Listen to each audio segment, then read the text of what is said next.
এই জীবনে যতটুকু দুঃখ আমি পেয়েছি, সত্যি বলছি, তার এক বিন্দু বহন করার ক্ষমতা আমার ছিল না।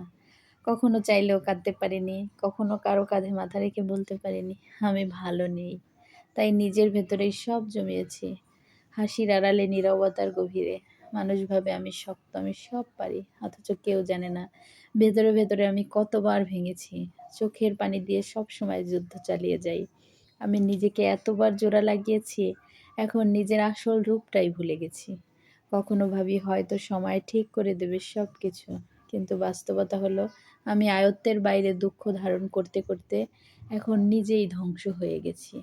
এখন মনে হয় আমি নেই, আমি কেবল এক ভাঙা মানুষ, যার ভিতরে অনেক ব্যথা জমে আছে, কিন্তু শোনার কেউ নেই। সবাই বলে খারাপ সময় সব সময় থাকে না, সময় ভালো হয়ে যাবে, কিন্তু কেউ বোঝে না সময় শুধু ক্ষত তৈরি করে, সেগুলো শুকায় না। আমি এখন কেবল একটা নীরবতা, মুখে হাসি, চোখে অন্ধকার, আর মনে একরাশ দুঃখের বোঝা নিয়ে প্রতিদিন বেঁচে থাকার অভিনয় করে যাই। আমি ধ্বংস হয়েছি, তবুও মুখে বলি আমি ভালো আছি।